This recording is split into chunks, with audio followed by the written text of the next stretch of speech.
That's never popped up before.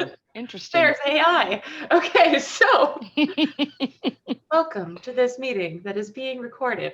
We are here to talk all things hidden, we'll say hidden impacts of chronic illness and or neurodiversity on self-pleasure, pleasure overall. Like we're not really limiting this conversation to just, we'll say solo play or pleasure within the bedroom. It's really just whatever kind of comes up.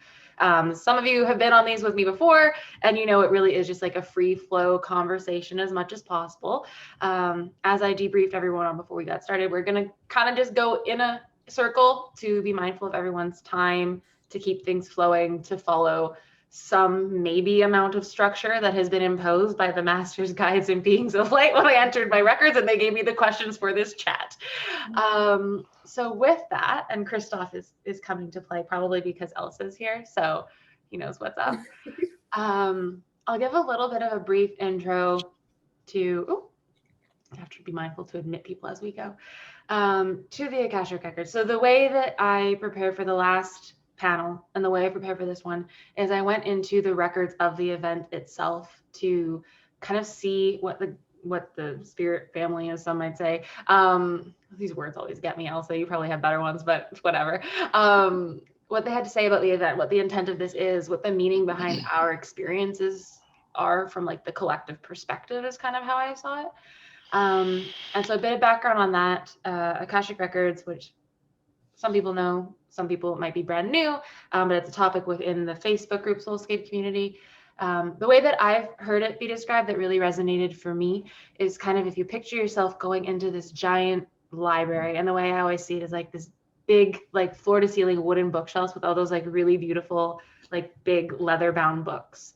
And within this library, there is a book corresponding to every soul. And within that book, you have access, when you like access the records of that person, that whatever, that personality, you gain access to information from all of that soul's lives. So it can be past, present, past, present, future, or like concurrent. And so going into the records of this event is kind of gaining that information and gaining some insight. Hope I explained that okay. I'm a little bit disheveled. So I am going to read the message that came through to just kind of like, for me at least, to help ground in the energy for this chat. And then we will just dive right in if everyone feels good with that. Awesome. And I might stutter because I really suck at reading out loud and I get super nervous. When I was in school, I used to hold the book upside down. Yeah, you might give me nervous, Bob. I used to hold the book upside down to like slow myself down while reading so that I wouldn't stutter when I was told to read out loud in class. Like, yeah. Upside down's a way to do it. Not with this neck. Okay, we'll talk later. All right. Yes, I need information. So, we want you to know that you are loved far beyond that which your incarnated being can fully comprehend, beyond your wildest dreams. We say the body is a roadmap to the soul, and this journey for you has been a bumpy one. We honor you in this. We see you in this. We love you in this. For all those struggles and all that adversity comes peace, deeper than you would have known if not for this journey you are on. Embrace that. And we are here to embrace it with you, to support you, to love you. Though it might not seem fair, and we know it is hard, so very hard, and at times painful, emotionally, mentally, physically, spiritually, there is a reason your journey comes with these bumps and twists and turns. It is an expansion beyond the typical avenues you incarnate beings take to experience self, to experience turn on, to experience sex. For you, our lovely child, for you, it is about so much more than human touch. For you, it is beyond the typical input-output. For you, it is an ascension. Each moment you take to touch your body, to let her guide you, to explore in the ever-changing way she wants to be explored, is a motion closer to the essence of your soul. And the nuances that come with your experience, the struggles you may face, these fine-tune that connection. These create sometimes big, but oftentimes very minute adjustments. And each time you adjust, you honor, you react and interact, you calibrate your body's connection to your soul. You integrate your essence, the divine, your highest form, into this corporeal experience. You see truth, you feel truth, you come to truth. In that moment of climax or orgasm, in that very moment, that is when soul and body connect in the most powerful union ever to be experienced by you in this lifetime. And for you, our wonderful children, the power of that moment is so much more than any others can comprehend or experience. We know for some of you, this message may be difficult. For some of you, the experience of touch with another or with self is so much more difficult. You may have difficulties to feel, and that is okay. Do not chase the sensation, the orgasm will come to you. It may just look a little different than you have envisioned, just like your journey has. Be open to this energetic expansion, and it will come. We want all of this and more for you, and it will come. It is yours. Claim it. So I like the last time we did this, I read that I just got, I don't know how that felt for all of you. You're welcome to share, but I just got like chills everywhere. And it's kind of funny when channeling, it's like I'm aware of what's coming through when it comes through, but whenever I read back over it, it's like I'm hearing it for the first time. I'm just kind of oof. I don't know. Elsa, you do these readings. How did that feel for you? It felt super good. It resonated so much. The part that really got me was that like at the moment of orgasm, that's when soul and body meet. That like almost made me cry. I was like, oh my God, like, yeah, nothing can compare to that. And that was very poetic and beautiful. I love reading channelings because it's such a different, like we talked about, like you asked about meditations, like the tempo and the sing song and the rhyme that goes into it is just like, it's so galactic, like not even galactic. It's so just soul. And like you could definitely tell that was from the soul and just so beautiful. Thank you. All right. It was absolutely beautiful. Yeah. Thank you. Oh, this is exciting. So with that, we will go around and do some introductions. I guess I can kind of start since I'm hosting this shit. But I'll just ask everyone to share your name, pronouns, where you're from, as in maybe where you're tuning into this call from, because some of us have been more like transient beings in this lifetime, and also what connects you to this panel. So I guess my name's Natalie. Some people know me, some probably have no fucking clue who I am, and that's fine either way. Pronouns she, her, hers. I live in roughly White Rock, BC, outside of Vancouver, up in Canada. And what connects me to this panel?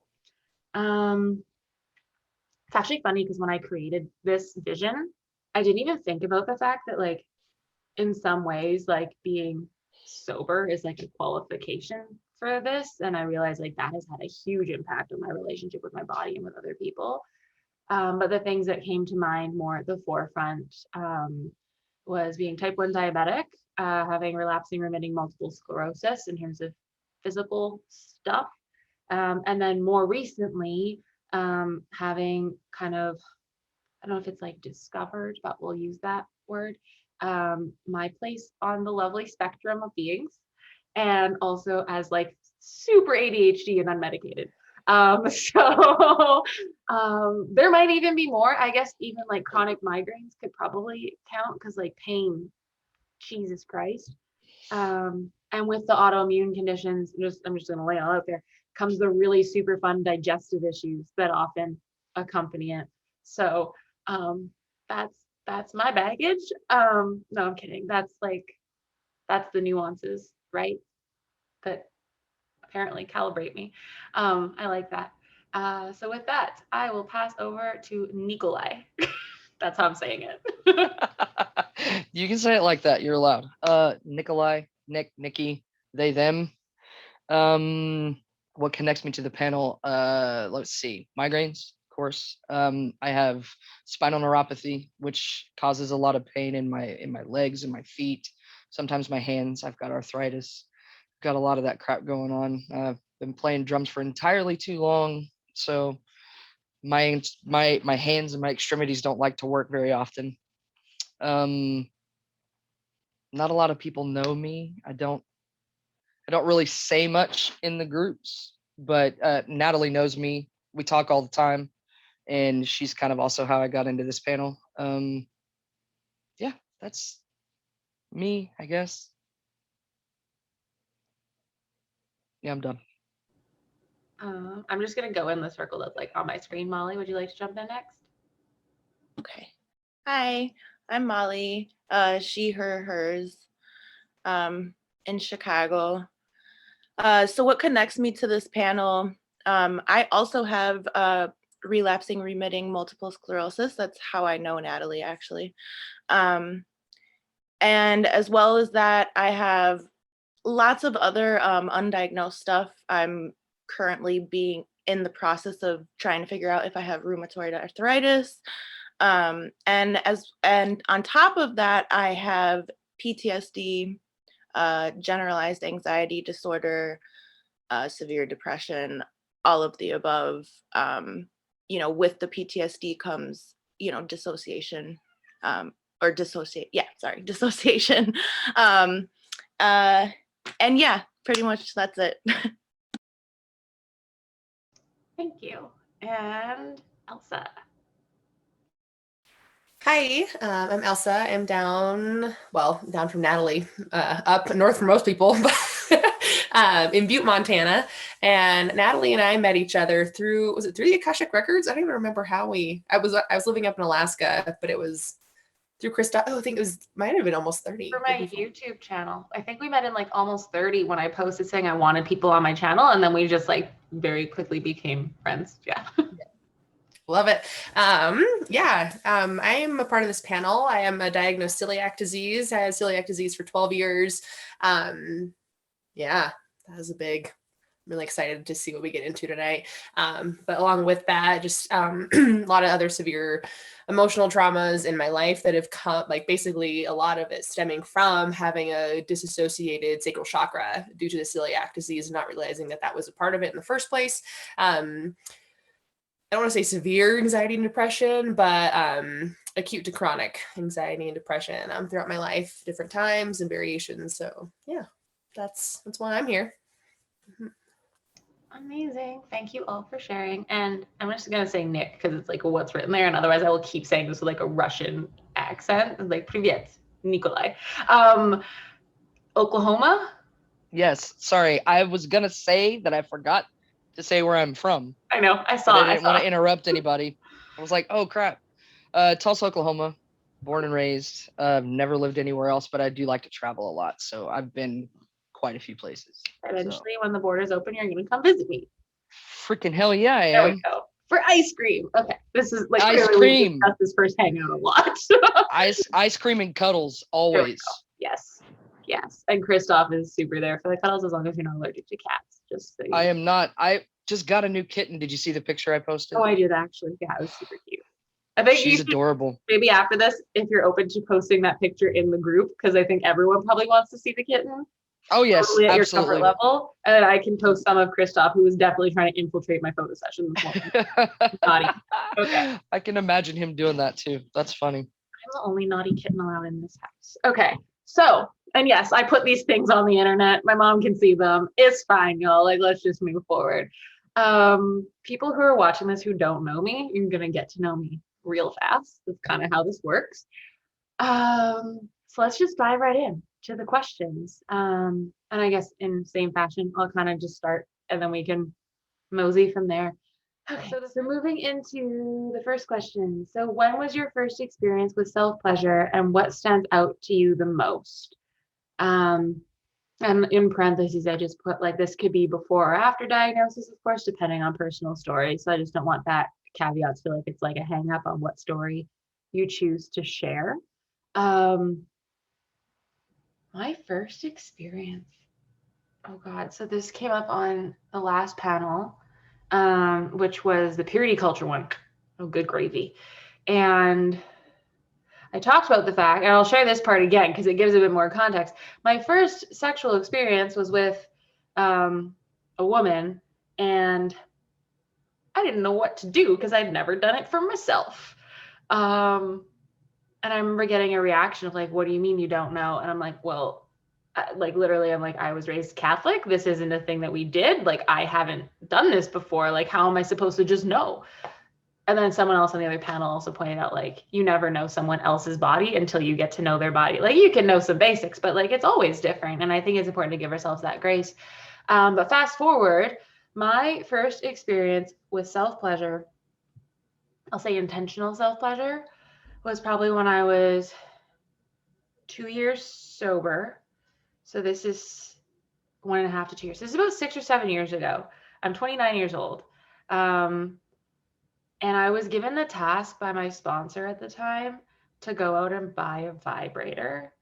And I swear to God, I went to like the LGBTQ friendly store because it like felt safe for me. Like that was awesome. But I just, that poor store person, I word vomited all over them. I was just like, so I'm like over a year sober and my sponsor said to come do this thing and I've never done it before and I don't really know what to do, but I'm supposed to buy a vibrator and I have about this much money. So can you help me please? Like, what?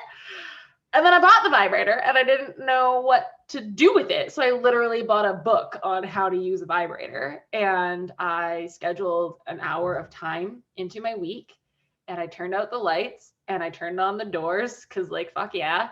And I literally just went through each page of this book to see how it felt. And I think the thing from that stands out to me most,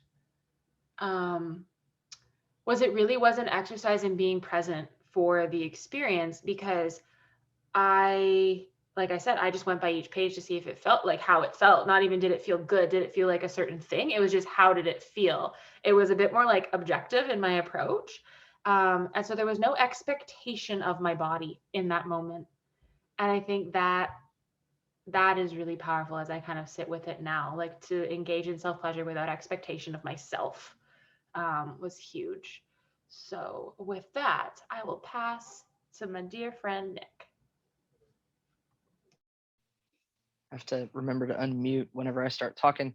So the first time I really started trying to self-pleasure was probably when I was 13 or 14.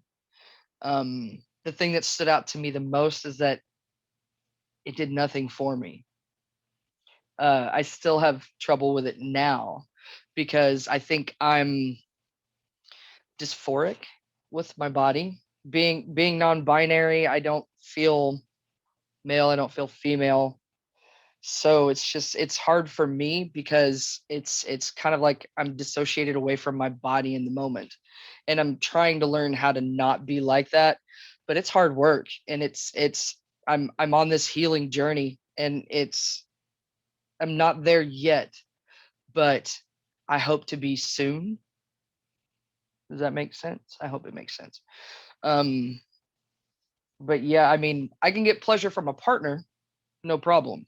But from myself, it's just like there's a huge disconnect most of the time. It's very rare when I feel anything at all. So yeah, 13 or 14 years old was the first time I tried. The one time that something actually worked, I think I was probably 30. And then it's kind of intermittent really for me.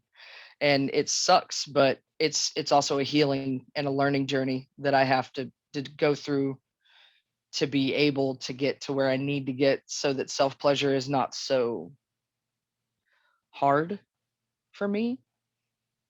But yeah, that's my, yeah.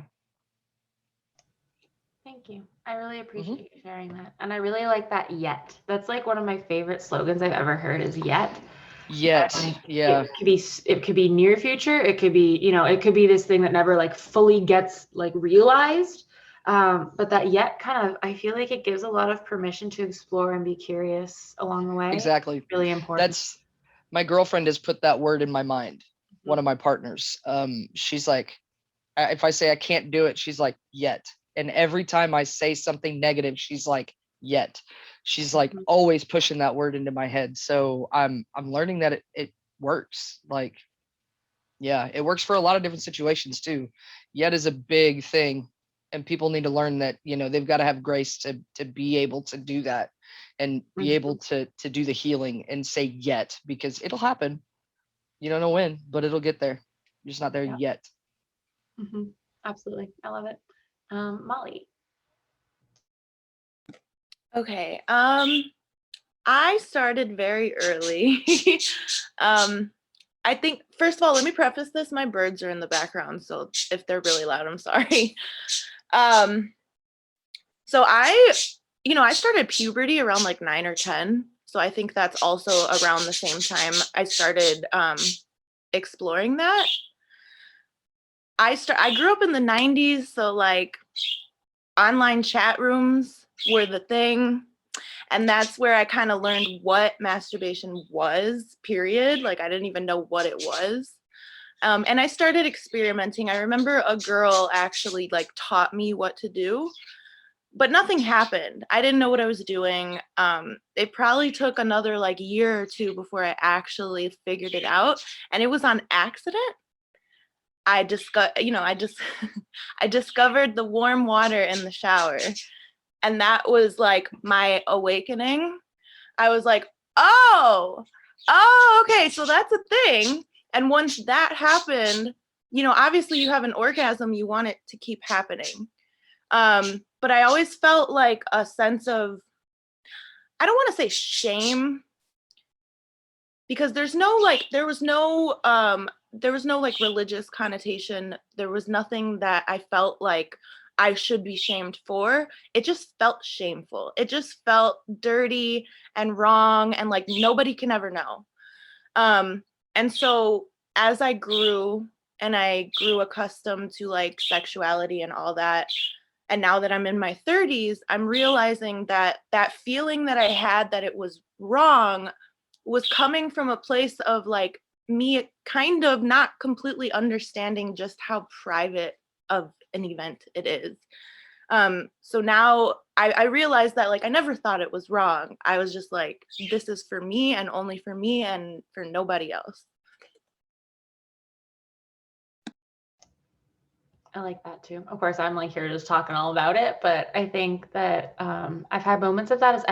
You reminded me of this Friday, I met up with someone as a potential suitor. And I was talking about aspects of like kink stuff that I was like, there's certain things that are just for me. And they were very like, well, that puts a limit on da da da da da. Like, why aren't you telling me about this? I was like, no, like, I don't have to tell you about this. Cause like, if to you it's a no, it doesn't really matter what I do in my spare time because you need to respect my no. So like, no thank. And then this person like made a comment. I think you'll all like this moment. They like jokingly were like, well, I'm a heartless asshole. And I was like, yeah, you actually kind of are. Like you were a dick a minute ago, like straight up. So no, thank you. Also, Elsa, as you share, if you would like to let us know what the birds are saying, I'm super curious. Yeah. First of all, hearing someone say, "Oh, I'm a heartless asshole," I'm like, oh, that makes my blood boil. I'm just like, why would you ever call yourself that? Like, oh my, and to say it with such like pride, like say it as a point of pride for yourself. Like, that's you should say I'm a heartful asshole. I'm full of heart. I'm a full of heart asshole. Yeah. That other two. Also, the birds are just really excited with everything that's going on. They're like loving because, okay, maybe like at the end if we have time, but animals love pleasure. And this actually will kind of tie in with mine. So my first experience with pleasure was early to mid 20s. I didn't like a lot. So a lot of the early onset trauma that I experienced in my life was body shaming, but it's kind of one of those things where like I was the skinny athletic kid, but I was only the skinny athletic kid. And so like there's actually a lot of body shaming that goes into that because I was so associated as just a beautiful body from the neck down. And, never realizing that I was desired for anything other than my body, it became this like, well, I'm just a body to be looked at, to be used and abused in any which way a man wants to do with me. Like, go ahead, by all means, because that's all I'm there for, right? And then I think, early to mid 20s, somebody like, I didn't even know what it was really, like even up into my mid 20s, like, and just kind of like, oh, like that's a thing. Cause I had gone so long without sex.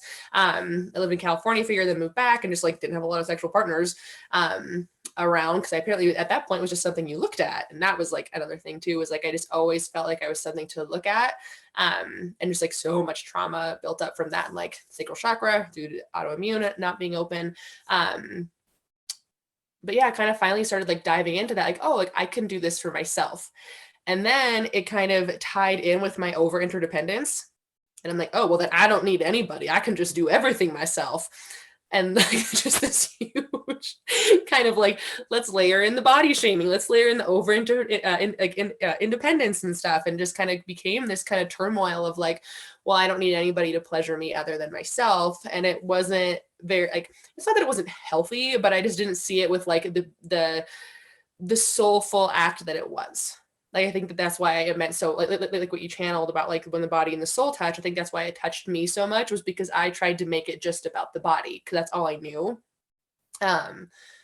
Yeah, so my first experience was very much, and also too, it was like the exploration, like, oh, it was a science experiment, like what feels what where, what does this mean, what's that, kind of type stuff. And just like, yeah, a lot about but it was from such a scientific, like, let's like experiment 1, experiment 2, experiment 3, but kind of looping back to the birds, something like, I don't know if this question will come up at all as far as like the soul aspect of our ability to entertain pleasure within ourselves is past life. I am very animal. So like most of my past lives have actually been an animal. So for me, pleasure in general, I've kind of always taken the human out of it. And it's just been like, oh, well, I'm a creature, like, let's go for it. Much more animalistic, without even still inviting in that soul part of it. But that's kind of what the birds are saying, though, is that like they're telling me to knock it off. And anybody who ever thinks like pleasure isn't about like the whole universe, like basically the universe happens like, anytime you're seeking pleasure, embodying pleasure, having an orgasm, things like that, is that animals love experiencing pleasure, luxury, joy, all of those beautiful things that we think we have to earn. They're like, no, like that gets to be experienced anytime and all of the time that you so desire to. So that's kind of what the birds are coming in to say, just for us to knock that shit off. Beautiful. Also, this makes a lot more sense because my cat, like I said, he does not know boundaries. And I swear to God, like every time I go to like do my thing, I'll like get all prepared and like, feel it myself. And he just jumps up on the bed, lays on my chest and falls asleep. I'm like, oh, so it's nap time now, dude? Like, what's going on? And like, but like literally today when my friend was over taking pictures, we were clothed. They were just, fun pictures. He like bulldozed through the fucking door. Like every time we had it open a crack, he just like rammed his way through. And just like up on the bed, just in it, which I find really, really funny. Yeah. He was saying, pay attention to me. Well, that too. That's like the online I want to be in your battle pictures of the kittens in this household. And I'm always like, play partners, like, wants to come see Kristoff, and I was like, as long as he doesn't steal my attention, like, come on now. We have a thing. Beautiful. All right, so the next question, I'm just gonna kind of run through them, and feel free to, like, as we go around and it's your share, like if anything that was shared kind of brought something up, like that's a great natural opportunity to commentary on it. It's like, absolutely feel free. I would like to add to what Elsa was saying real quick. I have a lot of past lives that I was an animal too. I've noticed that with certain partners, I can be very primal and very not worried about anything and not in my head at all. And then other partners, it's really weird. Like you end up being in your head and it's just like, why can I be this way with one person? And then the other person's like total flip flop. Like, what the hell's going on there? Do you have any insight in that? Like, not the first thing that's coming to mind is like when you have the opportunity to be primal. First of all, you said that and I was like goosebumps all over. It felt so good. But I think that I think that there's probably a past life connection where you two have shared animal experiences together. okay. I was wondering if that might be it. Where the soul gets to let go and say, hey, and then too, it's not to say that your other partners you haven't shared anything past life with. I mean, maybe you haven't, but maybe it's been more human based where, Okay. the brain gets to be a part of it and stuff. It's like, oh, let my ego come in and think, oh, body, space, temperature, all the things. That's kind of where I think that's kind of what I was thinking it might be, was I might have actually had an animal past life experience with the people that I'm able to be really primal with. And I'm like 100% primal prey. It's a thing. And I really enjoy it with the partners that I'm able to experience it with. But the ones that I'm not, I'm like, man, I wish. And it's not even about me. It's usually about them. It's like they're in their head and they don't know how to just release and let go and just be. And yeah, so thank you for that. Yeah, it's funny. I'm like almost too good now at exploring on my own, and I'm like, I have not issues, but I find it more difficult to explore things with another person. But I am High standards, my dear. well, that's also very debatable if you see my track record. I have a list I can show you. If any of you watch this, because some of us are in contact, if we're in contact, it's not you. I'm just saying. Because I am that person who has had like 4 exes in one room for like a hangout, and it was like not a big deal. For some people, that's weird. Anyway, yes. I'm just gonna be blushing through this whole recording again. This is what happened last time. Next question. What is the first thing? Sorry? I was gonna say you blush because you're a good lover. That's what it is. That's the whole thing. I don't know about that, but we'll try it. I'll take it. I mean, that's what I've been told. People Okay. that blush easily are good lovers. So. All right, let's ascend to that. What is the first thing you recall about this relationship to body and to pleasure after receiving your diagnosis?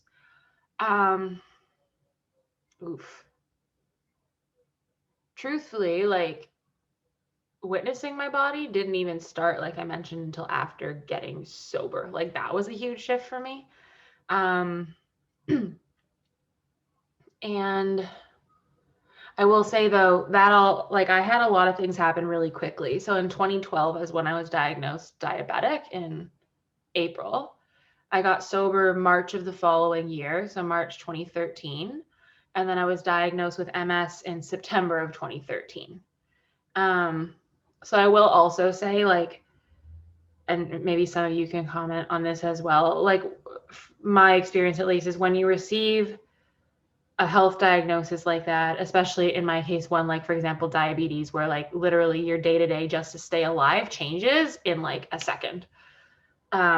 There's not time to process it, really. And so that has become trauma that I am gradually kind of titrating through because I don't have the energy to do it all at once. That's a big, like every therapist I've worked with this year, because that's where I'm at. I get to a point in our sessions where these things come up and it's just like, yeah, I can't go down the road of addressing that, because if I expend the energy to process that trauma, I won't have the energy it takes to literally keep myself alive day to day. Like that's how it feels. I'm gonna ramble for a minute. We're all welcome to ramble for a minute, because I think if something's coming up, it probably just needs to be said. Like I'm gonna say it to all of you. Like I think I show up online, I'm smiling and all these things, and it's not dishonest at all. Because this community that we're all here co-creating is like, it's beautiful, it's channeled, it's like it's meant to be, you know? And it truly does feel effortless, the ways that I show up and the ways that you all see me showing up. And so I don't want this to discount that part of me. But truthfully, I'm exhausted.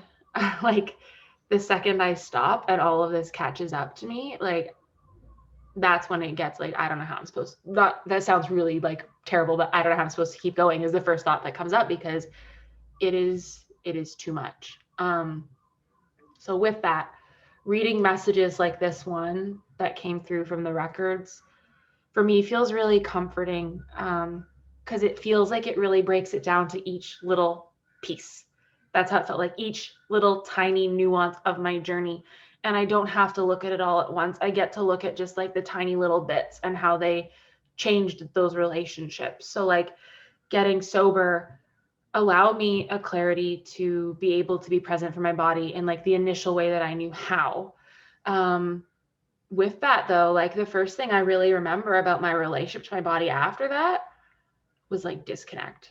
Because I think a lot of that shame and conditioning I'd grown up with was at the forefront.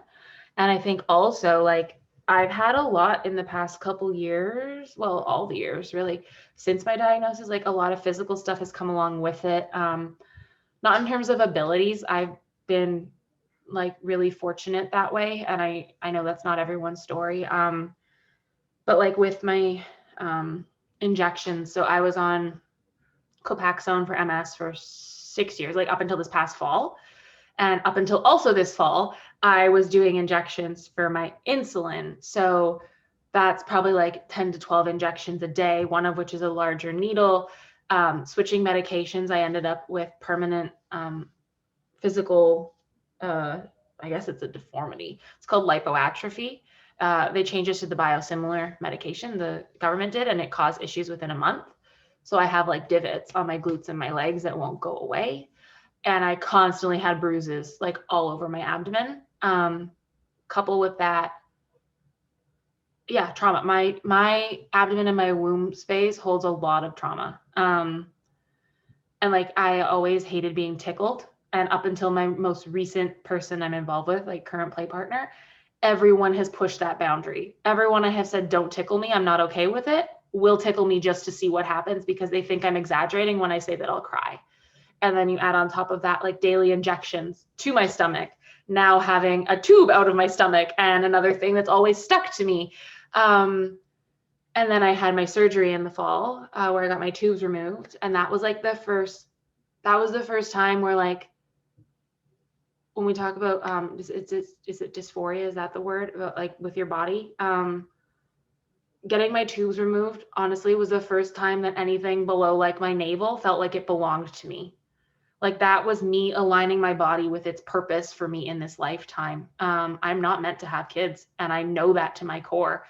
And doing that, like I finally felt like I could like be with myself in a way that I never could before. But I think, yeah, sorry, that's like a long way of saying the big thing that stands out about my relationship is the disconnect. Because my body was just, and has just been like people always say like a meat sack, like for your soul, you know, which is not a way that I like to see it, because the body is necessary for the soul's like existence in this world. Like it's not this thing to be thrown off and discounted. Like they work together for a reason, but it's felt like it's just there to serve this purpose and to like be used, right? For the medication, for the injections, for the whatever, for the people who I've come across, but never in support of me, always just like fighting for the next thing, not just to like exist for pleasure. Yeah, I don't know if I even answered my own fucking question. It's not my question, I channeled it, but that's the ramble that has come through. So I'll leave it. I trust that it was what was needed to be said. Oh, Nick, go for it. I'm gonna have to ask you to repeat the question. That's fair. I talked for like 20 fucking minutes. So Well, no, it's okay. I got stuck on negative, I'm a meat popsicle. You said I'm a meat sack. I got stuck on negative, I'm a meat popsicle. Fifth element is a thing. And, you know, neurodivergent, sorry. Yeah, I'll read it. All good. What is the first thing you recall about this relationship to body, like your relationship to body, and to pleasure after receiving your diagnoses? My diagnosis didn't really change it much for me. Neuropathy and migraines, they don't really go together. There's not really a treatment for neuropathy. They can give me like creams and stuff for my feet and my legs and my lower back, but I don't have to worry about, you know, like any tubes or anything like, you know, extensive like you have to. The only thing I worry about with my migraines is the fact that I can't be touched at all. Touch is very painful. And when I have to make myself sleep, I have to take so many meds and then just make myself sleep. So I people are like, well, try to give yourself an orgasm. It doesn't work because I can't touch anything. I can't even like put my fingers on anything. Laying in bed with my weighted blanket is painful. So I can't do any of it, if at all, if any, whenever I have, you know, breakouts and migraines. Like this last 2 weeks, I've had nothing but migraines. I switched my glasses and they mainly went away. And I switched my glasses yesterday and I was like, wow, what a difference. But other than that, mine isn't really affected by my neuropathy. I mean, it sometimes is by my arthritis, depending on how much, you know, not swelling, but whatever the word is, I can't find right now how much of that's going on. But other than that, it's not really affected too much. The inflammation, is that the word? Inflammation, that's the word. Thank you. I knew All of somebody us know a lot about that with the autoimmune situation. I knew somebody get the word that I was trying to say. we I was all- like, it's not swollen, but it's something else. Swole, bro. Sorry. Yeah. Swole, bro. Also, everyone here probably knows this. My camera goes in and out of focus, so on occasion I'll turn it off and back on again because that's how IT crew fixes shit. To make it not all pixelated. Yeah, migraines are just. I've always felt like I know yeah. I do. For me, it's on my own. It depends on the level. Like I might be able to do things, I might not. Most of the time I choose not to because I'm so exhausted from the pain. I've also felt, this is so stupid, I've felt guilty because it impacts my ability to connect with a partner. It's like I feel bad that they have to wait for me to feel better. That's fucking bullshit. Like, and yeah, and most of the partners that I've had, most of the partners that I've had don't suffer from a migraine. They don't realize that I can actually go blind. I can lose my vision completely. I can, I feel like my head's being ripped off my body, and they just don't understand. They're like, that doesn't make any sense. How is that possible? Trust me, it is. I go blind. It's run in my family. All the women in my family have gotten the same type of migraine. My brother got one time and went into seizures because it freaked him out so badly. Yep. So, yeah. Yeah, no, and I think that's an important part of this whole talk is like, even like Molly, you and I have one of the same health things. Like our experience is not going to be the same. And like, you can't ever fully understand someone's subjective experience. It's like that paper, I think I referenced it in the last one too, what it's like to be a bat. Like that's the big, if you look it up, I studied philosophy. That's the big thing about it is like, you can't objectively articulate a subjective experience and you're not meant to be able to. Like we are all living these very unique perspectives. And what we can do though is like honor that and allow someone grace for their experience and like, that's it. And like see them like in all of it. Don't fucking question it because it's not yours to question. Right? That's my lecture for the day. Well, one of like many. Anyway, Molly, I'll pass it to you. Okay. Can you hear me? Okay. So this was kind of difficult, not because that question's difficult, but it of course brings up some stuff. Specifically with the MS, when I was going through my huge relapse where I was like having seizures, thought I was having a stroke, didn't know what was happening. It was really, really bad. Orgasms unfortunately triggered those attacks. And it was a very similar type of feeling to when the attacks were about to happen as to when an orgasm is about to happen. So it's like that like rush. So for 3 months after I figured out that I can't have an orgasm, I was like, all right, I just don't even touch me, but now, I haven't had a relapse since then, but now every time I do orgasm and I feel that rush, I'm like, oh no, like, is it coming back? Is it going to happen again? Like, I get scared almost every time I have an orgasm. And then on the other hand, when it comes to the trauma and PTSD and all that, it's difficult because I get intrusive thoughts, just in general, but like I find that they happen often when I'm trying to pleasure myself.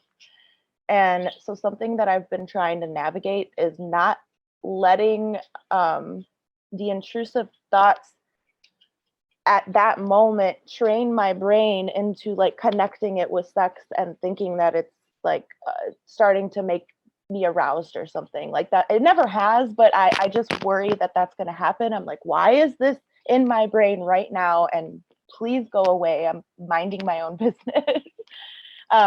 But yeah, so that's like kind of the difficult roads that I've been trying to navigate. And yeah, that's it.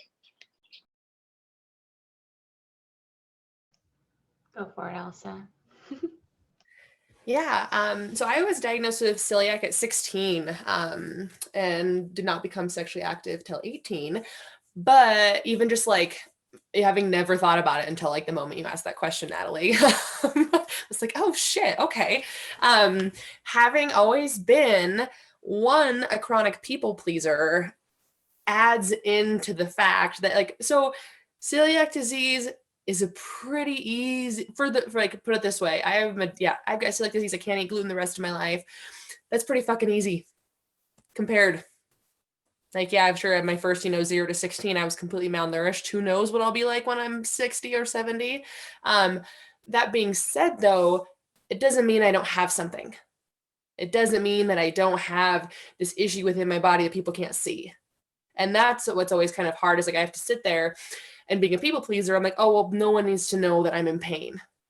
If so, you're at like a social gathering, I would love to talk to a sociologist about like food allergies and autoimmune disorders about social settings. Because there's a huge disconnect with that. And I've talked to so many people with like digestive issues and like food that like, yes, isn't what's the word? Like, can't eat shit or can't whatever. Restrictions? Is that? Yeah, restrictions. That's the word. I was gonna say like restrictions too. Yeah. Also, it's really funny, Natalie. You said like you were blushing this whole thing. I definitely like have like the cheek pinch, but also my sacral chakra is like. Are we talking about this? Is this okay? I'm clenching my butt like hardcore. I'm not gonna lie to you right now. Are we allowed to say the things right now? Yeah. But like, yeah, so I have this whole like basically before like what happened is through having celiac disease, thinking to myself like, oh, I just need to please everybody, and rather than being like, oh, I can't eat that, just like kind of glaze over it or like pretend to like take it and then not eat it, kind of things like that and stuff, just making sure everybody else was happy, not myself. That translated into my sexual experiences, at least with partners, where it's like, well, I don't need to be pleased, I just need to make sure everybody else is pleased around me. That being said, though, I never would have realized this had this last like couple weeks of healing not taken place. Having that complete disassociation from my body, because also what happened when I was diagnosed with celiac disease is I gained weight. I put weight on, a healthy weight on. Everybody always talks about like, oh, I'm going to go gluten-free and lose weight. I'm like, fuck you guys. That's not what it's about. Like, damn assholes.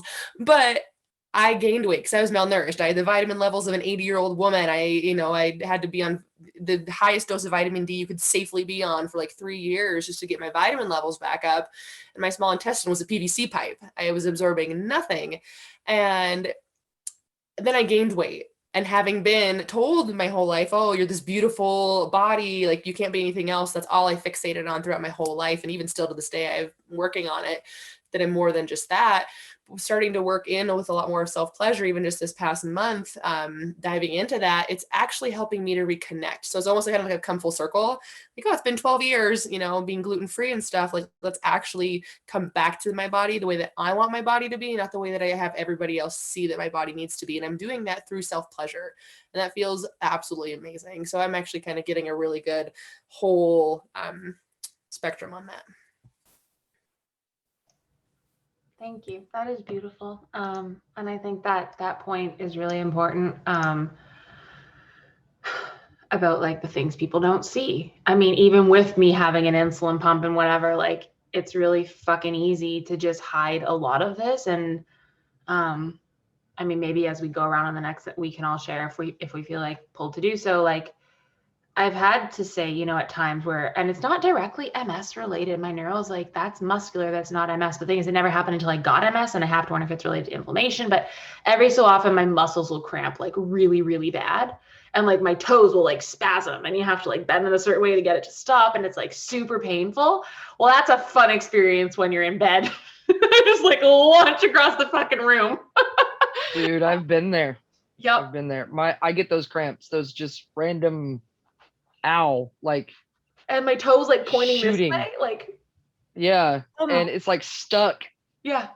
Oh God, it's like, it's the worst thing ever. It hurts so bad. So Natalie, I just wanted to bring up, because you said, your neuro said that it's, it's not neurological, it's muscular. But when I was having that major relapse, I was having involuntary muscle contractions. Yeah. So like I mean, nerves control everything. So Agreed. Yeah. also, I wanted to add, I'm glad that you brought up Copaxone and injections and all that, because that was also something that was interesting in my previous relationship. Like, you brought up the tickling and how nobody respected that. My thing with my ex-partner was he would like grab me or like slap my ass or like, you know, whatever. Like, he thought he could just grab me. And I'm like, yo, I got this like giant welt on me because I just injected. And it's like, dude, like, I mean, respect me, period. But I mean, you know that this is happening. So like, you know, and then he'd be like, oh, I'm so sorry. And it's yeah, I'm glad you brought that up. Thank you. Yeah. Just like if someone says no, fucking no. Like that's it. It should not No means be fucking no. hard, right? That's, like, if somebody tells me not to tickle them, I'm not tickle them. If somebody tells me not to smack their ass, you best bet I'm not smacking that ass. That's not something that they want. Like, That's not something I'm gonna give. I'm not gonna cross that boundary. Yep. Like, that's the whole thing about people, is like they don't respect boundaries. And it's like, that's the first thing that I'll be like, hey, bounce, bye, see ya. Yep. You know, no, Totally. that's not cool.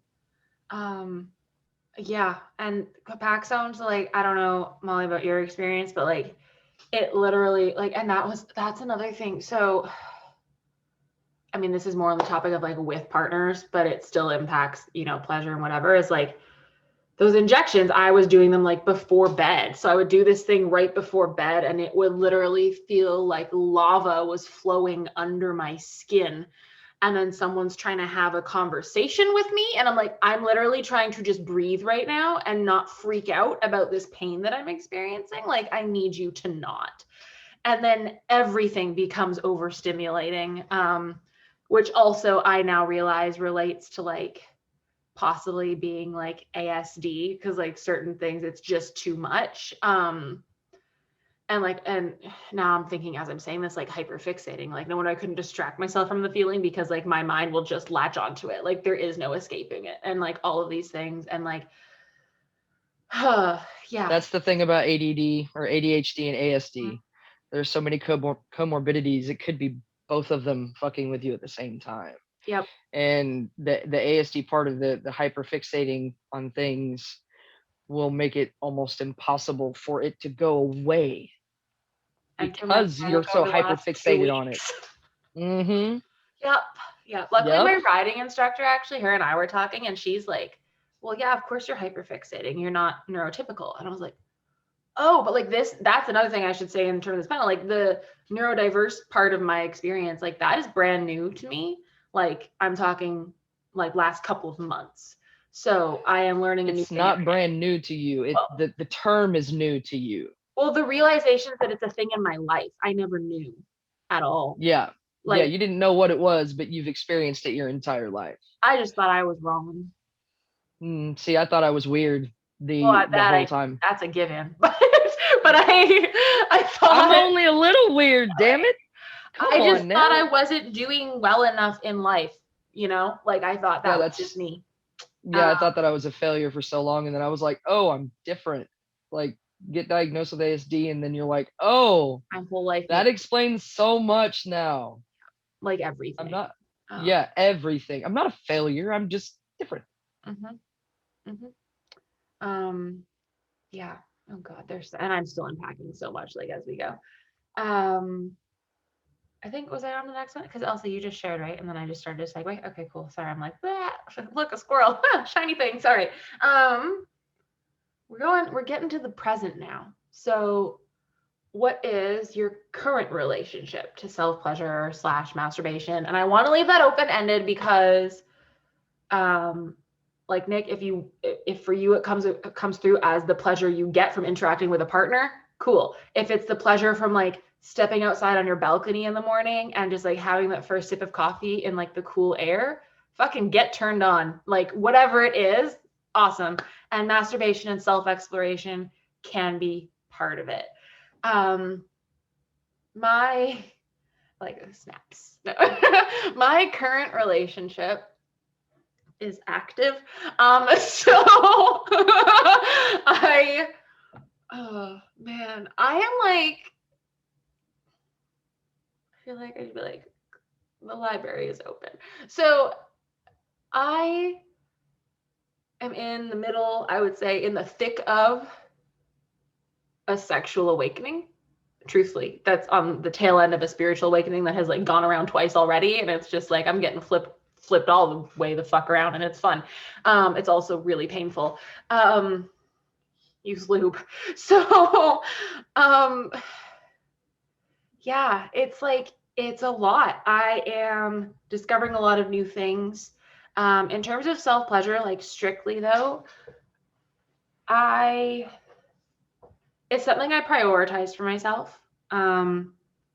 Weekly, like honestly, it's kind of like a schedule. Like Sunday afternoons tend to be like my time for me. I will leave like 2 to 3 hours open to just do similar to what I did that very first time. And it's gone in a cycle. Like I'll say there's definitely been like, okay, that first vibrator I bought, I burned that thing out. Like literally burned the motor out. And it was powerful. Like that brand of toys, like New Sensuals or something, they're intense. And so that was very much just like go so I can get to sleep, like that kind of thing. And I'm not about that now. Like I like to slow down. I like to like use breath. I like to just like intuitively go with what my body is calling for. And like sometimes that leads to climax. Sometimes it leads to more sustained state of orgasm. Sometimes it doesn't. But the thing is, like, even when it doesn't, I can like re-articulate that, like that hovering at the precipice of orgasm and like experience that as the turn on that I've been desiring. So it's just like, it's different. And that relationship with pleasure is really cool. And like, I'm trying and in a couple weeks next weekend, we have the talk on like incorporating kink into self-pleasure. And I think that's been a really liberating thing, is like allowing myself to just explore whatever comes up next and just try it, like without judgment, without expectation. And having people in my life who are super chill to talk about it and supportive has been really awesome as well. Cause like, yeah, I can't always give myself that permission. I'm not at that stage. So for me, having community around it has actually been really wonderful. In terms of self-pleasure with a partner, because I think that's an important topic. Like this all kind of intermingles and, you know, as I say, clusterfuck, that's probably a bad choice of words right now. That is more difficult, I think, because I know my body really well. I also have trouble communicating that to someone. I think one, because the way I understand it is not necessarily the way they're going to, and I don't know how to like adjust that narrative so that it meets their needs. Two, I think because there's not necessarily shame, but like there's still, I just opened someone from the meeting or from the waiting rooms. Just everyone maintain mics off and cameras off, please and thank you. There is still some apprehension to let people in, like literally in, but like into that part of my life, because it's so new to me, because a lot of the stuff is so new to me, it's hard to open up to someone else.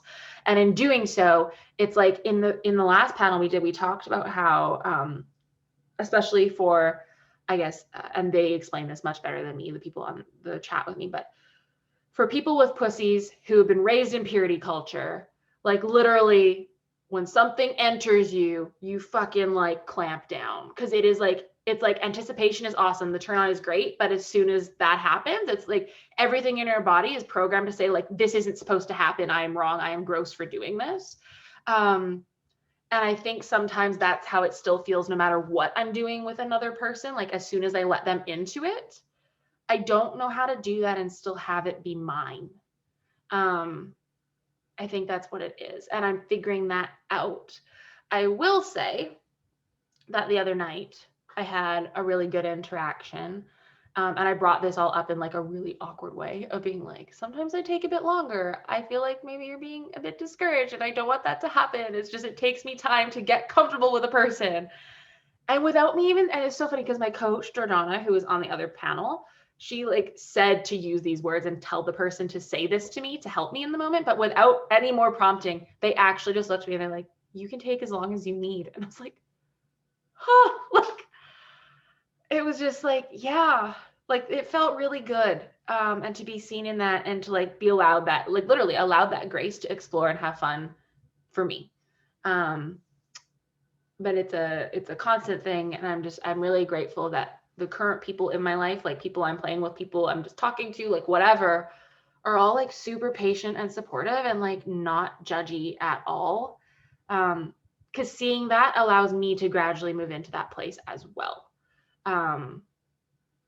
And I guess to talk more on like the health specific stuff, honestly, I'm just doing my best to like own the fuck out of it wherever I can. Like the other night, I realized I had sex with my insulin pump still attached to me. Like I didn't detach it because like whatever, and it wasn't in the way, so like it's fine. And doing things on my own or like taking pictures, like I keep it there because like this is part of my existence.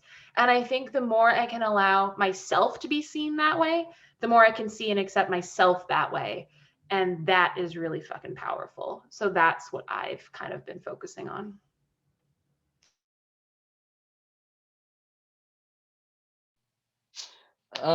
Okay, so the most self-pleasure I get is when I'm touching somebody else. That'll get me going more than anything else. And they don't have to touch me in return. They don't have to do anything. I get off by getting them off. I get hot by giving somebody goosebumps. You know, I that's like my favorite thing is seeing the body with goosebumps popping up. That's like the coolest thing ever and my favorite thing. So I definitely get a lot of joy out of touching someone else. And it's not a thing that I can get touching myself. That's not a feeling that I can get pleasuring myself. I don't know why. I wish I could, but yeah, definitely like lightly touching the skin, making the goosebumps come up, them giving me a look of surprise because they didn't know that I knew what I was doing at the time.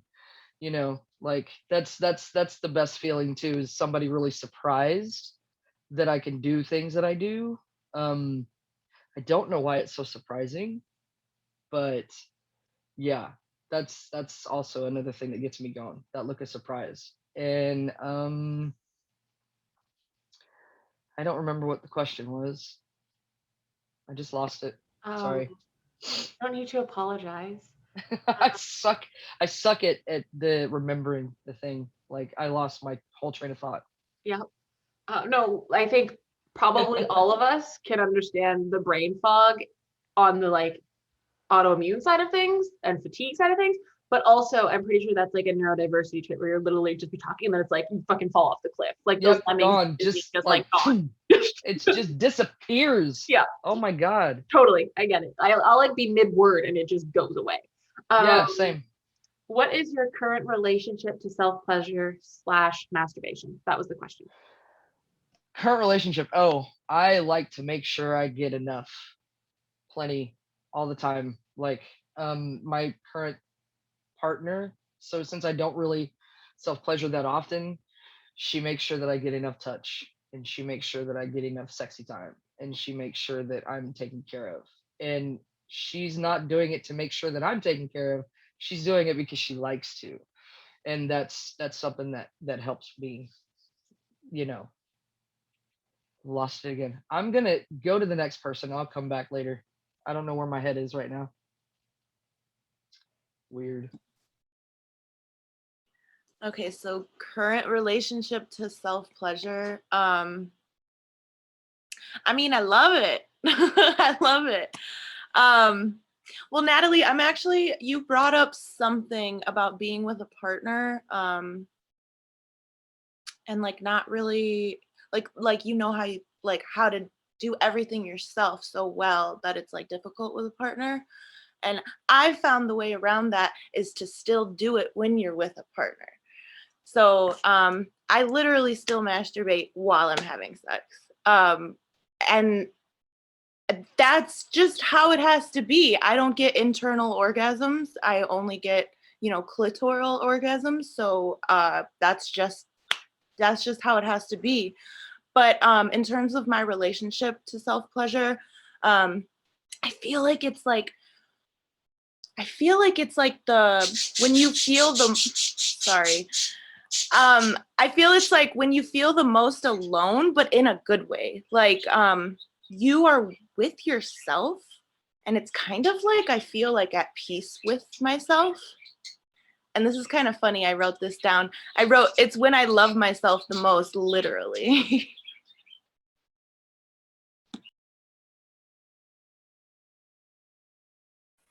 Molly, your birds literally were just like, get it, girl. I'm an animal communicator. That's what I do for a living.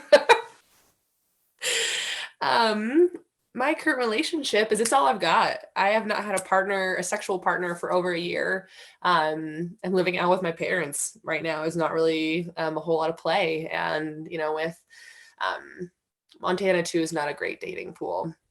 Yeah, sure, there's very attractive mountain men, but not much else going on up in the heads half the time. Yeah, and so self-pleasure is all I've got right now, and I've been loving it. It's funny, and I'm really curious actually to go into my Akashic records and figure out more about this, because I definitely understand that a lot of it does come from my celiac disease and just lack of activated sacral chakra for most of my life. But I will go months on end without having a libido. I mean, like I've gone over a year. I mean, I haven't had sex in a year. I don't care. I can keep going. I can be an old hag and never have it again. But I'll even like forget to self-pleasure. I'm like, oh, like I don't need it. But then it's like, that's not the point. I'm kind of learning. It's like, I get to desire it because I am a woman, because I have this amazing, beautiful body that is deserving of love. And that's something too, like just even like with my relationship to sex and self-pleasure is like, well, it wasn't always about love. I was told it was always about love, but I didn't ever experience it as love. And so it's been this huge journey of just understanding that like, it's not something that, like, oh, I need to do. It's that I get to do it. I get to experience this pleasure. I get to experience this love for myself. And I love your quote you gave, Molly. That's the most love you show yourself, literally. That was really, that touched as well. Yeah, that's all I've got. That's where I'm at. Loving it. Beautiful. Yeah, I'm curious to hear what your records have to say about this. I know like whenever I've gone into the records for like this month, because I think the first live I did about like masturbation month in the group, I was in the records for the event to do it. And just, so, and like if you all have a chance to watch even just the intro to the last video on purity culture, like the message was so powerful. And it just feels like overwhelmingly like they want us to experience this in whatever ways we can. And I think that's why too, I don't know, Elsa, your thoughts on this as someone who, I mean, you are more well-versed than I, but someone else who reads records and is into this stuff. And like, it really irks me when I see messages out there that seem to be saying that like the physical body is ancillary, like isn't necessary, because that's not true. Bullshit. Thank you. Fuck. All right. Yes. I saw one the other day and Big it's like, bullshit. it Yeah, literally big was like, bullshit. the body doesn't matter. I would read it to you, but I don't want to like discredit these people. You don't need that kind of negativity in this space. No. But it's like, no, like the soul chose a body for a reason. And like for us, whether it be like physical, I mean, it's still kind of physical, but like neurological, whatever the cause is of these ways we interact in the world, like that's part of it. And that's like it's a necessary part of it. It's an important part of it. It's a gift. It's like a reason the four of us are connecting right now. Without these things, we wouldn't have come together to have this conversation. Like, and that's really powerful. Yeah, I mean, the soul, without a body, the soul wouldn't get to experience what it does. We would just be spirit guides for nobody. We'd be all running around like so nihilistic. Spirit guides helping no one. But like I mean, even like speaking of like even spirit guides, like one of the things that I recently told a client was that like your spirit guide is living their best life because they're your guide. And so it's our job in this life, job, I'm putting that in air quotes. It's our gift to be in this body. Like you said, it's a gift to be in this experience, all the bullshit, all up to the great orgasms, like everything in between, like is a rhyme or reason to everything. Like even the shitty stuff, there really is. And it's like without our bodies, the soul would not get to learn and grow. That's what the soul is all about. It's about learning and growing and developing and understand, like having its own kind of universal experience and experiment. Like that's the point. And at the end of the day, also like, it's just the point. So like, might as well go fucking have pleasure and have fun and enjoy it. And also just coming from the background of like super body oriented within my whole life, I actually like, I used to make sure my body was crazy healthy. I had extreme orthorexia all throughout my early teens and into my mid 20s. And I was like, hey, if this body gets to house my soul, I better make it the best body it can be. Took it too far, yes, but also like there is truth to that, you know, because I wasn't just working out just to look good. I was. You know, there was that spiritual aspect of it though, where it's like, hey, this is where my soul gets to live. And I really like even just having like just working through my body issues like my whole life and stuff, like from, you know, the skinny athletic point of view, it's like, hey, you know, our body is so much more than just a body. It is the vessel, it is the home of the soul, and we cannot ever discredit that. Like it's not a house, it's a home. Yeah. And I agree. I hate so much people are like, oh, the body's nothing. I'm like, oh, it is. Is it? What is a home without a foundation? What's a soul without a body? I Don't get me started. The Spirit Guides to Nothing. It's like, that's the next metal album that I will write and record. I was gonna say title your sex tape, but I'm like, nah, dog. Like, no. The drummer. Yeah, Can I be the drummer for that album, Natalie? Yes, I can write the lyrics. Okay. I actually wrote a metal song in high school, recorded it, everything, straight up. What? I need to hear this. I don't know what happened to it. I also did like a project on Romeo and Juliet where we did like every act and scene was a different Cannibal Corpse album cover. And then, nice. Yeah. I was so cool. So what was it that you were so metal back then? So metal. I forget what else. It reminded me of something and I'm totally blanking on it. Oh, the disordered eating. Because I didn't even mention that when we started. I think because for me it was very closely tied to my addiction or alcoholism, whatever word. All substances are a problem, so all words work for me. And like I would pop pills instead of eating and like condition myself to that feeling in your stomach when you haven't eaten and you feel sick. Like I conditioned myself that was a sign that I couldn't eat and then I needed to take more pills. So that's actually been something that still comes up if I end up sick and haven't eaten for 3 or 4 days because I'm sick, or like when I went through my breakup in the summer last year, it was hard to eat. Like because for me, like when I'm like that distressed emotionally, like it's really hard to do those baseline things. And I was doing bits and pieces when I could, but I would get that feeling and I'm grateful I was aware that it didn't take me back to that place. Like I know enough to check in with it and be like, okay, this is because of those behaviors I had in the past. On I go. But the overall relationship with my body through that, I don't think I have reflected on it very much because it's so tied to the other stuff for me. But I also say it likely has like a huge impact. Because like my body has changed a lot. And I think I do have a good amount of acceptance of what my body looks like now. I like my body. My body is like strong and capable. And like, I always want to say it with a lisp, like sexy, but I won't say it with a lisp because my mouth guard's not in, but it's funny when I have a mouth guard in. Like every new partner is like, can you please say something that'll make you lisp when you put that thing in to go to bed? And I'm like, sure. I want the 77th Trans Am, like, you know, but that's from Puff Puff Pass, I think. Sorry. Yeah. But yeah, I haven't really thought about it. But I appreciate you bringing that up because I think that's another important part of this whole conversation. Like, I think it falls into play here. So the next question, along with commentary from this wonderful crew, what are some adaptations or things to consider that are different for you than neurotypical folks or those without chronic illness? Hi, kitty cat. And like anecdotes or whatever comes up is allowed here. I think one big one for me and it's been really, I'm going to fix the camera because it actually distracts me if I'm looking at my own blurry face. So this came up more so with exploring the kink world, and being in a submissive position, because I have to really trust someone, right? Thing is, if I'm like, sorry, mom, tune out now if you stuck around this long. If I am tied up with a blindfold on, I can't monitor my own insulin pump. Like, I literally am placing my life in someone's hands.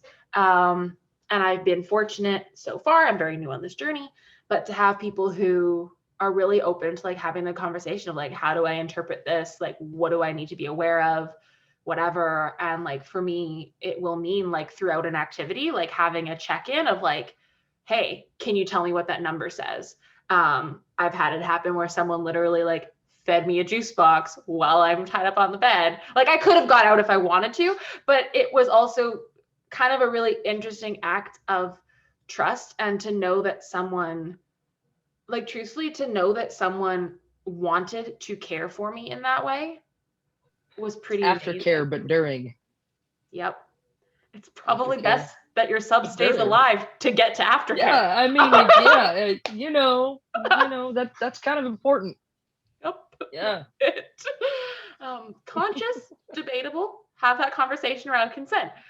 Alive, yes, in all cases. Yeah, so that's one of the things that was like, I have to have a juice box nearby. If my blood sugar is trending a certain way, as much as I feel like doing a thing, it might not be the time. And for me, it's been also realizing that when that happens, like, that's not a burden on anyone. Like, if someone is truly like worthy of entering me, like, they'll be fucking patient when that happens. And I say that having like mostly had sex with like people with penises as of recent. But I mean, you know, entering my energetic field, I don't know. Yeah. Come fuck my aura, please. So sorry. You'll notice my nails are cut. So yes, you're all amazing. We need to have a conversation after this is over. I think you and I have to have a lot of conversations based on our messages, but like, yes. I think so. Yeah, I would agree. Yeah. Mhm. So I guess just like, yeah, things like that, and not an adaptation or anything, but something I've noticed is like people being willing to ask the questions and actually learn and like actually hear me when I'm explaining it has been really awesome too. Because I think I've had a lot of people in my life who didn't care enough to do that. And this is going to allude to a whole other conversation, but like my father being one of them, when I was diagnosed diabetic, and he made a couple jokes and moved on and didn't really check in, like how scared I was, how whatever was going on, like just didn't see me. And like, as much as I'm still working on my relationship with myself, like, I want to be seen. I don't go places where people aren't willing to see all of me anymore. I shut that down pretty fucking fast when I notice it. I've done the same thing recently. Yeah, it's, Yeah. well, I mean, we do have like all three of our main signs aligned, so there must be some congruency to our journeys. I don't know. I think the main healing journey, well, hell, the last 2 weeks has been really rough for you and I both, in the healing journey for sure. But yeah, I've stopped going places where I can't be present and 100% myself, and which means I don't go to bars anymore.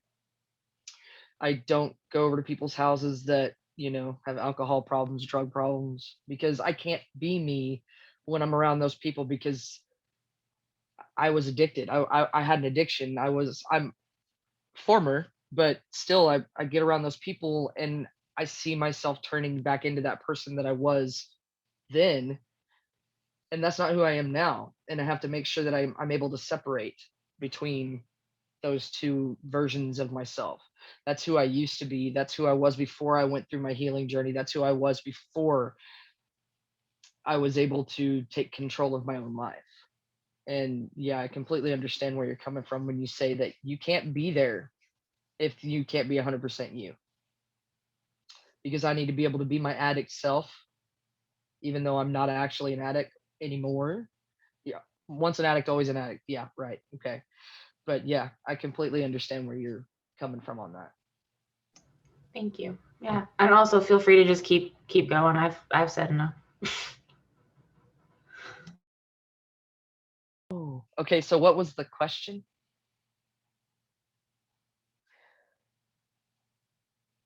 You're muted. You all know I swore. What are some adaptations or things to consider that are different for you than for neurotypical folks or those without chronic illness? You can say no. That's my biggest thing. I was a people pleaser too, Elsa. So I completely, yeah. You're allowed to say no. I'm allowed to feel good. And I'm allowed to take my time. I'm allowed to take it slow. Before, everybody was always in such a rush, and now I'm like, no, I'm not in any hurry to do anything. I'm not in any hurry at all. I'm allowed to take it slow. I'm allowed to say no, and I'm allowed to be comfortable in my own skin. And for the longest time, I didn't know that I was allowed to be comfortable in my own skin, you know. So those are a few of the main things that I like to remind myself, and I like to tell people in their healing journeys too. You're allowed to say no. You're allowed to be comfortable in your own skin. You're allowed to be you. You're allowed to take your time. Just let it go, flow. Send it if you have to, but stay with yourself. Don't worry about everybody else.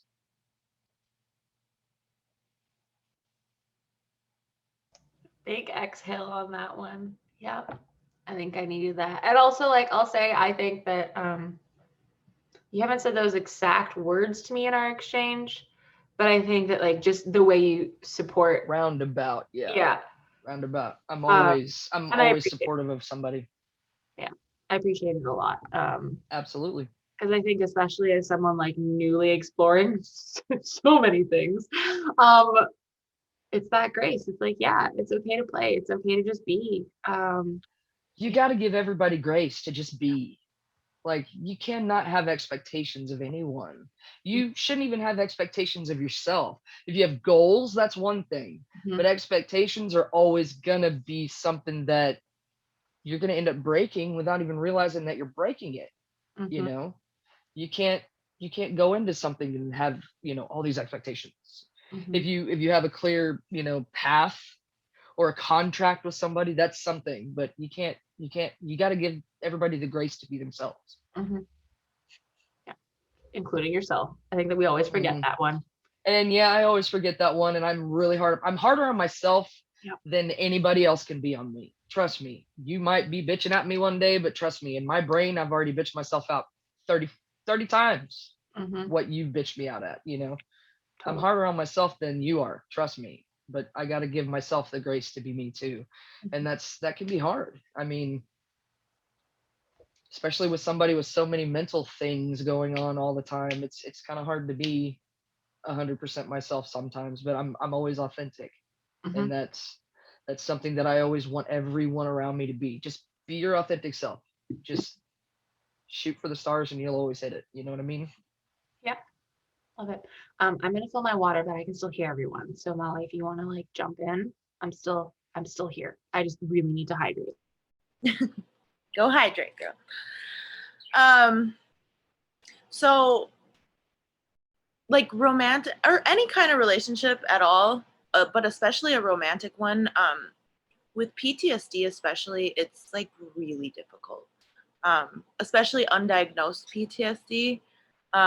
It's very difficult to not feel the abandonment issues, to not dissociate, like, and it can happen while you're in the middle of intimacy, and that's a whole other story.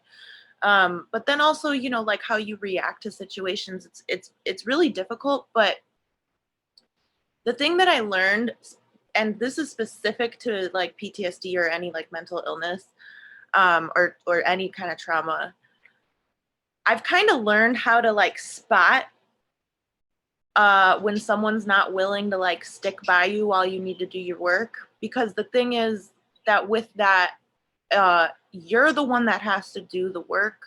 You're given tools. If you're in therapy, of course, you're given tools, and you have to kind of figure out how to use them. And so if someone isn't willing to like stand there with you, then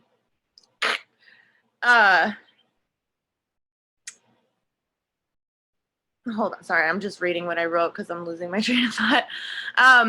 So when you have something like PTSD, it's like really, really, really hard to trust somebody.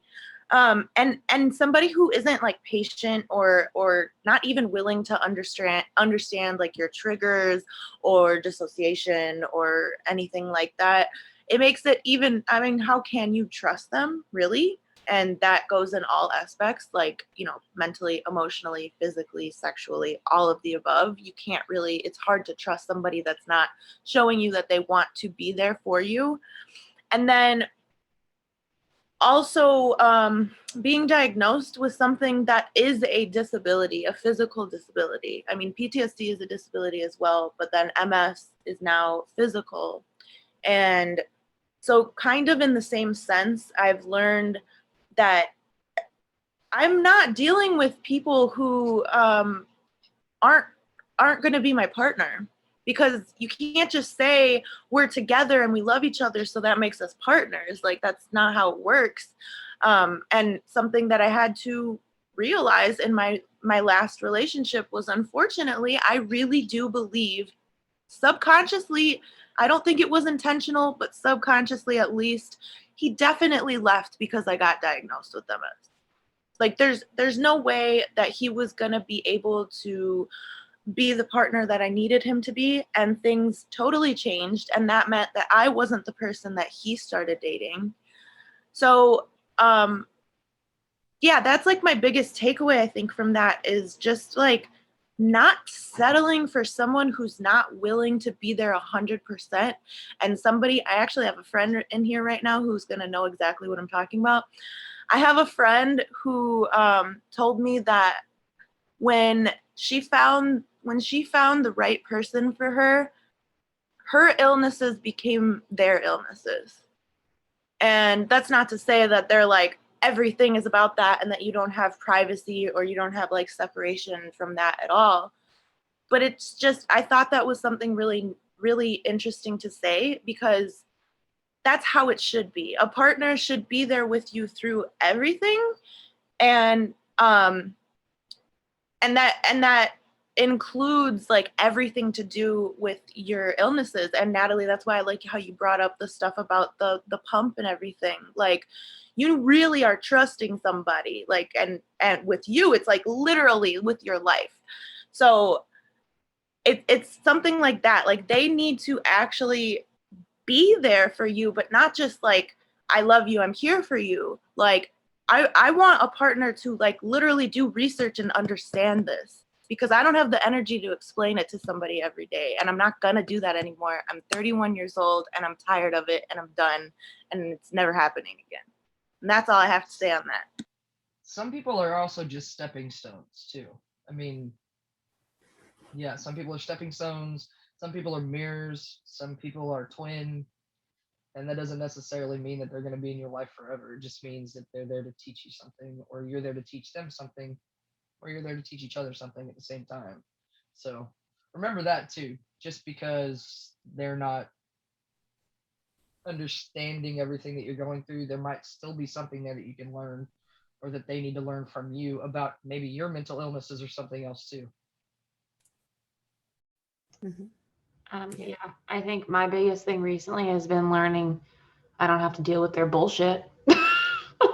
And that's a big step for me, because I have always, like, if you're saying people pleasing, like, because I'll be, and like, I mean, I think even I've obviously accepted my intuitive gifts at this point, but like, I also do truly believe I am much more intuitive than I even realize yet.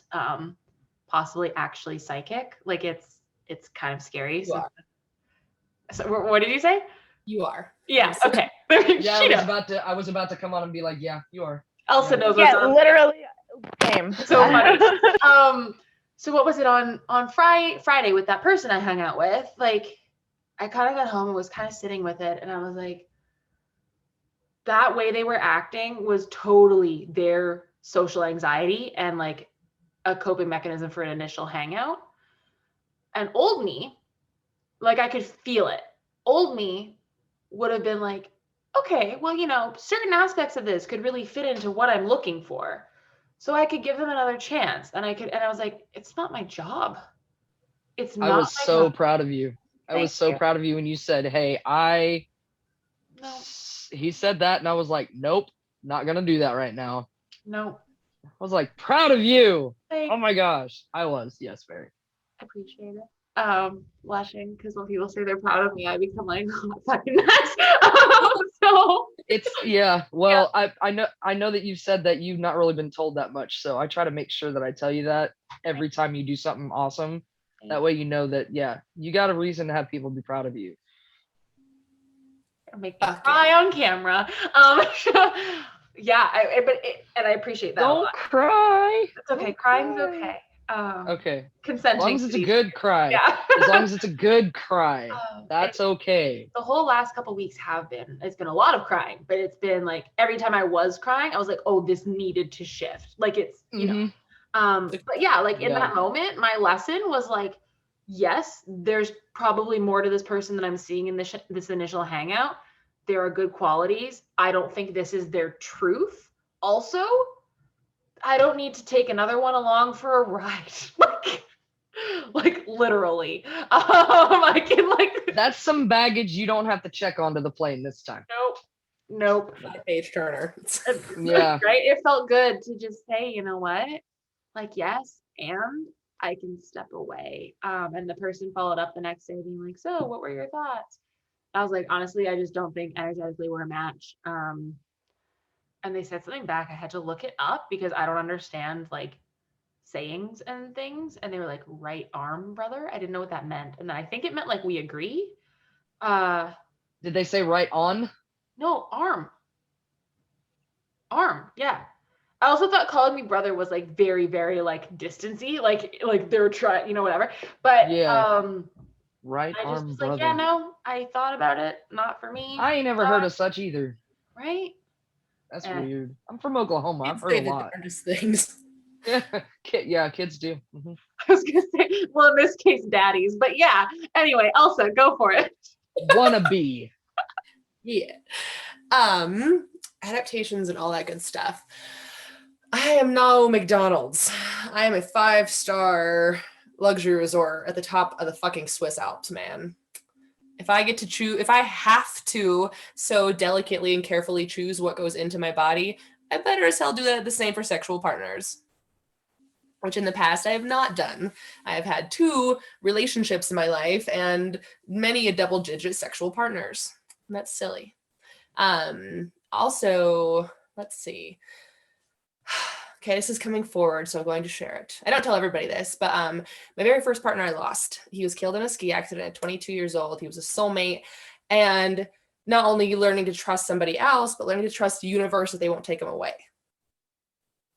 That's been a huge journey for me up till this point. I wasn't going to cry. That's huge for me. And then 2, just learning to not, and it even goes hand in hand with celiac, just learning what, like, before I was diagnosed with celiac, I thought that felt good. I thought that was normal. I thought I was supposed to feel like shit all the time. I thought I was supposed to be super weak and low energy. And then I got diagnosed and I got healthy. I'm like, oh my God, that's what it's supposed to feel like. And then, had all these sexual partners, felt like shit all the time about myself on all levels. And then met this wonderful human and was like, oh, that's what that feels like. That's what it's supposed to feel like, that and beyond. And so, yeah, I've stopped saying yes to anybody. I will not say yes to anybody unless it's been this strange line of I can't compare them to him, but I can compare the energy that we shared, the fire that was within the relationship of that deep love. I can compare that. I can look for that again. I can strive for that. And yes, it will be different. The person will be different. You know, I'm in a different place in my life. I'm not 22 anymore. I'm 28. And so just working through all of that and learning to trust myself that I'm not guilty for, you know, living while he didn't, you know, just working through all that. But then even just learning to be intimate again has been huge. And I very much struggle with it. I have anxiety attacks a lot during sex. That's been fun. That's definitely not actually, but you can kind of I didn't always tell people that's what was happening either, like because of the guilt. I wouldn't tell, like I'm not going to tell every partner I'm with, hey, I lost my soulmate, either. So just like not being open, not being vulnerable on a mental and emotional and spiritual level now is shutting my body down even more, so I'm not able to experience pleasure, or just even be myself, having to hide so much of me. But then, yeah, it's like, okay, I'm having an anxiety attack right now in the middle of sex, and I probably should just pretend that I'm orgasming, and then I never orgasmed. And then it's like just that perpetual cycle that I've been in of not pleasing, not opening up. Like, oh, I'm not going to tell people that I have celiac disease. I can't tell people, like, and, you know, I can't share myself. And so just kind of getting to that point anymore, it's like, I haven't had a sexual partner in a year, and I don't give a damn because he hasn't come forward yet. And if no one's come forward yet, there's no one around that is worthy of being in my energy and in my space. Mm-hmm. Damn, girl. Just to lighten that up, though, I forgot to share that, like, where I'm at sexually right now is I have been reading so many amazing werewolf novels. Okay. I love that.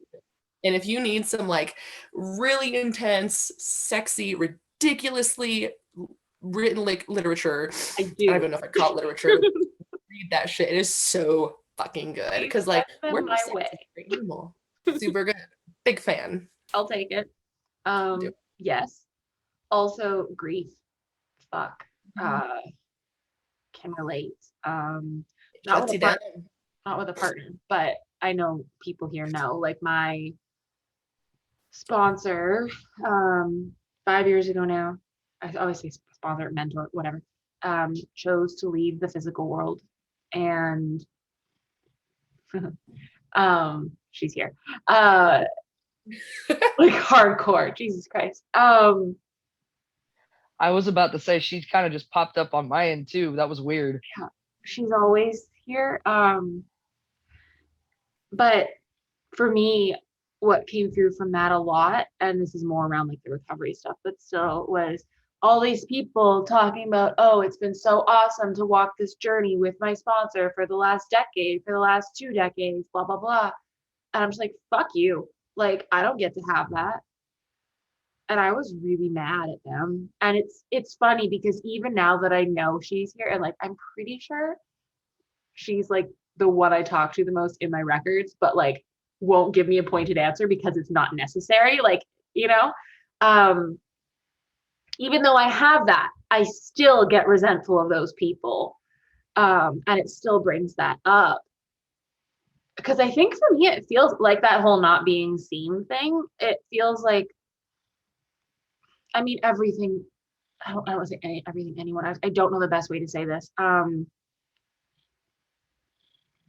just going to say it's not going to be perfect, but like anything that we say can bring up something for another person. Like we are almost always, I think, going to be omitting some of someone else's experience by stating our truth. And that's how it is. I think for a lot of these kinds of topics, when someone's stating a thing is like way up here in terms of celebration, it really feels like they're not thinking about the fact that for someone else, it is like the deep depths of despair to be looking at that exact same thing. And I think it's important to see all of that, and that gets missed. And the fact that that gets missed is why, like, is part of why sometimes I don't feel comfortable sharing about this stuff with certain people, or I feel like I'm trying to get attention when I do talk about it, but like that's not true. It's just part of my story, right? Like for all of us, it's just part of our story, and it's part of what needs to be seen for us to show up as our whole self, body and soul, and everything else lovely that comes along with it. And I also, the one thing that came up, I mean, granted, we all might have thoughts about who we invited into our lives sexually, and like that's a thing, but like the double digits comment, like, fuck, I'm just gonna say own it. Like, less relationships, more partners, whatever. Like, not whatever, but like, it just is. It's part of the journey. Like, some of the like funniest places I've had sex were like not with people I should have let disrupt my pH. Let me say that to you right now. But I'm still like, fuck yeah, I had sex with a helicopter landing pad of a cruise ship in the middle of the ocean. Like, Right. I got some great stories. was it good sex? No. Sorry if you're watching this, but I did it, and I'm kind of happy that I did. Was it fun? It was fun at the time. I was really drunk. As you should be. Yes. I got stung by a jellyfish in the ocean. I need to think in Italy. So yeah. Did you pee on it? One of But hey, you can say that you've had sex in the ocean in Italy. yeah. That's the thing. Right? Yeah. And I up in mean, the water, Arctic. sacral chakra seems to make sense to me here.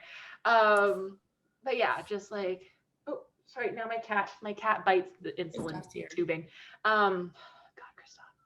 Yeah, anyway, those are just things I was thinking, but yeah. So we're at kind of like the last question, because I think we've kind of touched on everything else. So I'll say it, and then if anyone has any kind of like closing remarks, because as I figured, this took us 2 hours. But it's been really lovely, and I appreciate everyone so much. I feel like there's a whole lot more to this conversation. I hope everyone who's participated feels that they got to share what they needed to, we'll say, for the purposes of today. The last thing that I had written down is, and this could be more of like a rapid fire, like maybe let's try to keep it to like 3 words, we'll say. If there were one thing you could bring awareness to so that others could better understand their partners with chronic health issues and or who are neurodiverse, what would it be? And we can go, if you want, I mean, Nick, you're already unmuted, but I was gonna say, if anyone wants, if you jump in when you think of it, like, go for it. But Diet. What'd you say, Elsa? Food and diet. Surroundings.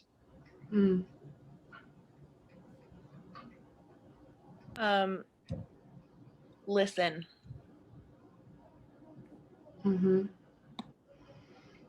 First thing, oh, sorry. Which? Like, listen, not just with your ears, but with your heart also. No judgment. The first thing that came up for me was I am whole. And I think that's a reminder for myself too. And like my wholeness, as we've been talking about, includes all of this. So it's not like I'm whole and I fit into this little box of what you think a 29-year-old woman, blah, blah, blah, should be. It's like, it's all of it. It's not baggage. It's just me. That's it. I gotta We are keep not reminding myself I'm incapable. worth it. Yeah, not incapable. Worth it. I love it. You're all so amazing. And we're not porcelain. Yes. Yeah. We're not breakable. No. It's okay. And I'm not broken. For so long this past year, I thought I was broken. Like when that breakup happened in August, I had no sense of self-worth. Like that made me realize that I had been hating myself for a really long time.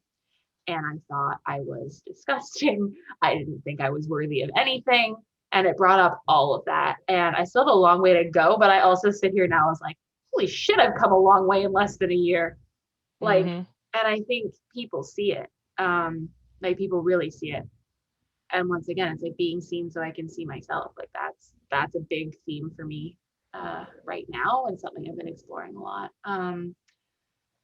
Anyone have a burning desire, something you're kind of feeling your body is saying, yes, I need to say this thing? Molly's good? Just again, like iterating that pleasure is something we are supposed to experience, not earn. And you get to. Beautiful. Nick, anything for you? Allow yourself the grace to be human. That's something I have to remind myself of every day. All right. I love you all. Truly. You're amazing. I say truly, madly, deeply. I appreciate Don't you. say words to songs. I'll start singing. Oh, there's always the song. It's the ADHD Always. thing, right? It's just always there. Yesterday it was Flipper. Oh God, don't do that. Not soundtracks. No. Fuck. Okay. You're welcome. I love you. You're welcome. Like I always like apologize to people and say you're welcome at the same time. Like, depending on your views on this, I'm sorry / you're welcome. Enjoy. But no, I super appreciate all of you being here, contributing energy, time, allowing each other and yourselves grace to participate in this conversation. I know it's been very valuable for me, and I think it'll be for others too, and I hope it was for you.